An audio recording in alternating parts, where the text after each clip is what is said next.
Hello and welcome back to my channel. Today's video is going to be a pretty vulnerable one.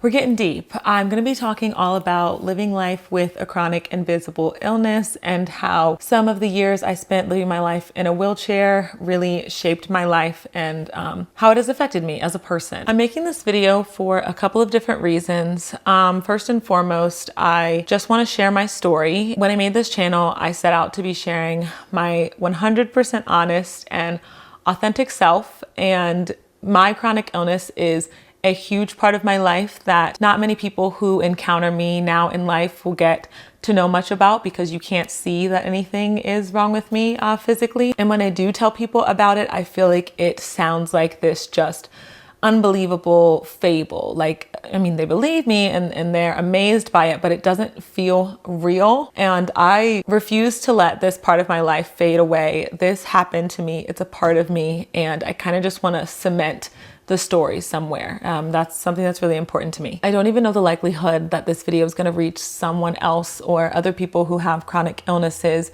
but in the off chance that it does, and the chance that it reaches someone else who is feeling low in life, down on hope, I want you to know that this video is for you too. I believe that things can get better for you. I know that that can be a hard thing to hear coming from someone who is able-bodied. It was tough for me to hear when I was getting, these kind of like optimistic phrases from people who weren't in my situation. And so I'm not trying to shell out blind optimism, but I have had my own version of highs and lows. And from my experience, I believe that we all have the opportunity to improve in our position in life, physically, mentally, in some capacity. And so I am gonna share that message with you. And then secondly, I just want you to feel seen. To all of those with invisible illnesses, with visible illnesses, you're not alone. You're not struggling alone. You're not celebrating your wins alone. And I would love for the comment section of this video to become a safe space where people can share their stories, share their highs and their lows, and we can all uplift them and let them know that we are here for them. So yeah, those are my disclaimers. That is a little bit about why I am making this video and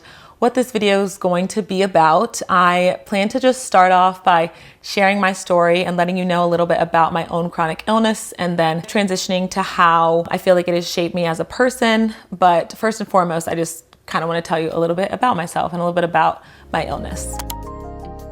So my story starts in high school. I first started noticing symptoms of my condition in around March of 2015. A little bit of background. In high school, I was a 3-sport athlete. I played basketball, volleyball, and I ran track. So that means like year round, I was participating in some sort of athletics, which made it really easy for athletics to kind of become my entire identity. And I remember when I first started experiencing symptoms, I mean, I didn't know they were symptoms at the time, but they were just these little things that you might overlook and not think much about. I remember going down the stairwell in my high school and I would like really struggle to keep my flip-flops on. I had to like claw at the shoes to keep them on. And I remember I was learning to drive. I would tell my mom, like, my least favorite part of driving is once I'm doing it for a while, I kind of like, I can't feel the pedal anymore. And my mom was a little confused and she didn't really know what that meant. But later on, we learned that that was another symptom of my condition, and just having like numbness and difficulty feeling was a huge part of my condition, but we'll get to that later. So one of the biggest defining moments for me, when I guess at least my parents knew that something was wrong, and just a moment that will stick out to me in my life forever, is a track meet that I was running, and it became very apparent that something was wrong with me. So I was a hurdler in high school, and I remember lining up for this race. I was running the 300-meter hurdles, which is about like 3/4 around a football field, and the gun went off and we all start running. Immediately, like it just felt weird. I was going to jump over hurdles, and instead of fully clearing them, I would hit them. And then it turned into not just hitting them, but like falling over them. And so the race just became this embarrassing cycle of like run, hit, fall, run, hit, fall. And there are like stands of people watching. By the time I reach the end of the race, I'm the only one running. I feel like people have been done for what feels like days, but was probably 10 or 20 seconds. And so all eyes are on me, and you just see this girl running over these hurdles and falling to the ground in the track every single time. And they don't know something's wrong with me. I don't know something's wrong with me. And so I just felt extremely unathletic, probably the most embarrassed I've ever been in my life. After the race, I just collapsed on the ground, which was even further embarrassing because like I was the last one running, right? Like, why are you so tired? You just did terrible. But I collapsed, like I could not breathe. And I finally get up, I start to look around, I get a call from my dad and he's just making it to the meet. He's apologizing that he missed my race. And I'm like, don't worry about it, like I'm leaving. I did not face my team again. And that was the last track practice meet that I went to for the rest of that year. And it was shortly thereafter that my dad went ahead and took me to the emergency room and got me looked at. It's so hard for me to tell the story of my illness because I mean, I could talk about it for hours. I feel like there are so many details I remember, even though there's probably so much I forgot, but I won't bore you with the story from the emergency room, but it was a long night. My dad and I were in there for probably about 6 hours, lots of doctors, lots of tests. And finally, I was diagnosed with a condition called CIDP. It's a really long name. Long name is chronic inflammatory demyelinating polyneuropathy. And basically what happens with this condition is that it is an autoimmune condition. So like many other autoimmune conditions, the antibodies in my body that are meant to attack viruses and things that are trying to hurt me began to attack me. And what was happening was they were attacking the covering of my nerves. Your nerves are really important. They help you feel things like feeling the ground, which is why I couldn't feel the pedals when I was driving. They help excite your muscles so that you can move and be strong and fast. And that's why I couldn't jump as high when I was trying to do the hurdles. That's the skinny on my condition. I was diagnosed and shortly thereafter I saw a neurologist. She was really hopeful and she was telling me, oh, we caught this early. Most people don't catch it this early, and I probably caught it because I was doing more athletic things. And by September, a volleyball season in September, you'll be back out there. Like, you'll be fine. We got you. She told me that all I was going to need was a couple rounds of IVIG and some physical therapy. And I should mention that by this point, I couldn't walk on my own. I was holding on to my parents, like arm in arm. Yeah, I remember we would like link arms. I feel like it's a different part of my story each time that gets me emotional. Like when I was trying to remember this to tell you about it, I feel like that didn't even hit me. But yeah, so we would link arms and we would walk together so I could lean on them when I was walking. That neurologist had told me I'd be better by September, but then June came and July came and August came. And unfortunately, I only got worse. So by August, I was in a wheelchair. I was in a wheelchair and I was pissed at the world because school was starting soon. And it was my senior year of school. Like, it's supposed to be a really good year. I had to start. I need to take a minute. I'm gonna have to be able to get through this. I had to do school that year homebound. It's not exactly the same as homeschooling because my parents weren't teaching me, but they sent a teacher out to do school with me at my house. And they let me know that meant that I couldn't go into school at all, because the idea is that if you're homebound, you're too sick or you're too weak to come to school. So you can't be on school premises. So I was missing volleyball season. And then I missed basketball season, and I was just so mad. I'm pissed at everyone. I'm pissed at that neurologist. I'm pissed at my parents. They're just trying to help me, but they're saying things like, make sure you eat more vegetables, Kayla. And I'm like, vegetables? Look at me. I'm in a wheelchair. That broccoli is not gonna help me, right? I've got 3 younger siblings. I was upset at them. I would watch them run around and remember what it was like to do that with them and not be able to do that. And I was upset at my friends. I felt like they weren't adjusting enough for me. Like, they weren't changing their lives enough to come hang out with me, right? Because I couldn't leave the house, and like, they just couldn't understand. And I just felt like no one understood me, and it really sucked. In a minute, I'm gonna stop just talking about how horrible my life was, and I promise things get better. But it's important for me to say this. Like I said, I wanna tell my story, and this is a part of it. But my life looked a lot different at this time. My mom is bringing me my meals every day. I sit on the sofa. I sat on our sofa all day long. My mom would bring me my meals. My little sister, my oldest little sister, who was, I don't know how old she was at the time, but I'll flash a picture of her. She would bathe me in the bathtub And then because she wasn't strong enough to take me out and I wasn't strong enough to get out, my dad would come in and he would pick me up out the bathtub. And this is like butt naked. Like my sister tried to cover me with a towel, but I was naked. And this is a 16-year-old's worst nightmare. Like, who wants their dad seeing them butt naked? Yeah, but that was my life. And I was really upset about everything. But like I said, I promise things get better. Finally, sometime later in that year, in 2015, I tried a new treatment. Instead of just doing the IVIG, I did something called apheresis. And I'll put a description of that here because I've already spent so much time talking about my illness. You don't need to hear what apheresis is. But I started something called apheresis and I started to get better. And it was not a linear progression of getting better. I've got stories of like I was supposed to be getting better and I'd try to walk from my sofa to the couch and I fell down and like I've got to wait on someone to come pick me up. Or I remember I went ahead and went off to school in 2016. So like I was on this treatment for a while, but in 2016 I was able to go to college and I started getting worse again and they started me on steroids and I went down. But the point is that once I started that new treatment, it took probably about a year and a half or so, or maybe a year, but I started to get better. And I started to finally have hope again, which was amazing. So as I got better, I was so excited because I was doing all the things that I didn't know if I was going to be able to do. I was going to college. When I started college, I was still using a cane for a little while, still going to physical therapy for a little while, but I finished off with that in a couple months. And I wanted so bad to just be normal and to just be me again. I remember I wanted to be normal so bad that I got into a school that was more academically prestigious than the school I ended up going to.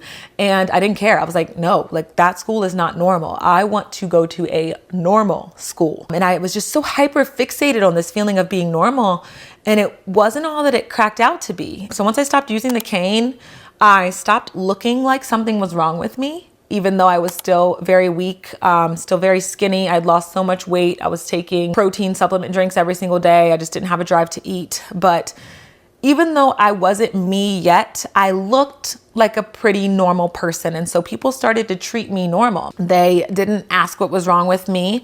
I was given the opportunity to do like intramural sports with my friends, or even if my friends would just go, recreationally go play something. And I just started to feel like this hindrance. Like at first I had a reason. You could tell like, oh, that girl's in a wheelchair. She has a walker, like something's wrong with her.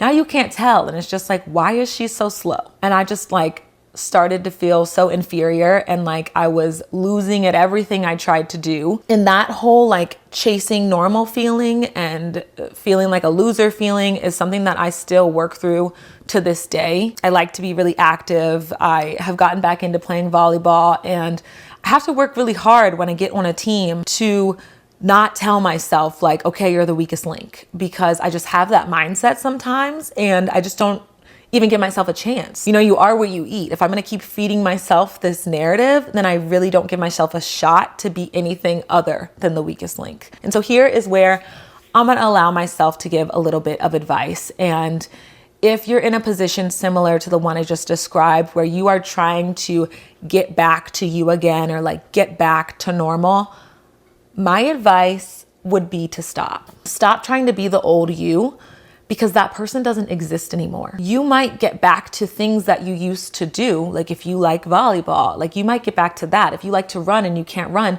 you might get back to that. And I absolutely hope that you do. But inevitably, it's not going to look the same. Like it's impossible. You've lived so much life between the time that you could and now you couldn't, and then becoming able could again. You're a different person. Like I said, that person is gone, and stop trying to be that person, because it is going to lead to perpetual disappointment if you continue to strive for someone who isn't anymore. And that doesn't have to be a negative thing. Like the you that is beautiful, and live in that and grow in that and let go of the past. It's such a hard thing to do, but let go of the past. And my biggest hack for that, for letting go of the past, is stop letting your goals include the word again.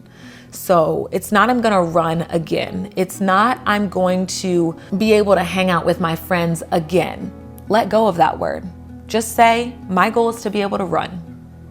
because the again has the past attached to it, and it has a version of you that might not be anymore. I just think that can be really helpful for avoiding this like constant feeling of self-disappointment, just working and growing from where you are versus where you were.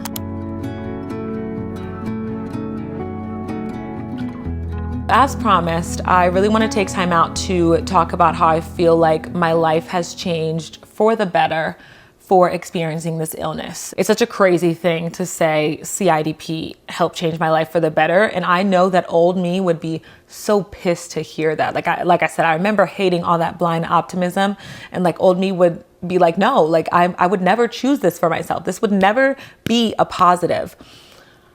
And here I am, and I feel like it is, and it has helped shape who I am. So I'm gonna talk about that a little bit. I would love to just make this a simple thing and just be like, because of this chronic illness, I became this person I am today who loves to live intentionally, who just grabs life by the reins. Love to say that and simplify it and say it's all because of CIDP that I am who I am today. But that's really not true.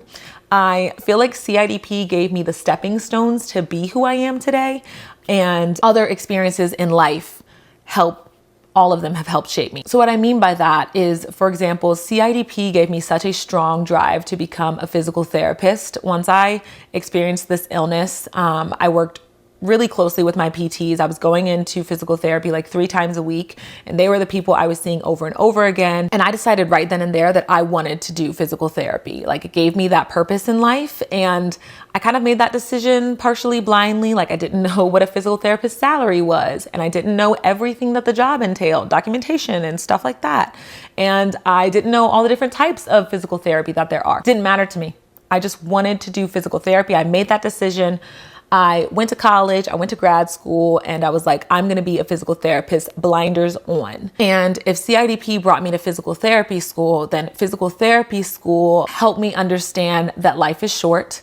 I did a clinical in the neuro ICU, and that is a scary place. That is where people go who have had a stroke, who have had a brain injury. Sometimes we get trauma patients, like big car accident type things. And so that is where people go who were living one life in 1 second. You're driving to work in 1 second, and then started to live a polar opposite version of themselves in the next split second.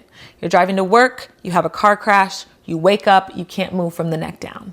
That is the people who are in the neuro ICU. And that is what I saw when I was there. And it was just so eye-opening. I was like, wow, I need to live life now, because we have no idea what is going to happen and when it might happen. And so then if the neuro ICU helped show me that I need to live in the present, then that brought me to wanting to be a neurological physical therapist. I also wanted to work with kids, like a little bit of a split. That's exactly the role I got when I first got out of school. And then that job showed me that work is not everything, because as soon as I started to improve in CIDP, the pinnacle of my life became work. Like, it became the idea of being this physical therapist and helping others who went through experiences like myself. The reasoning in the background behind that was like, if I'm a physical therapist and I'm helping these people who are disabled, then I can't possibly be disabled. Like, it is just the absolute highest point I could possibly reach. And my life became about achieving this work goal.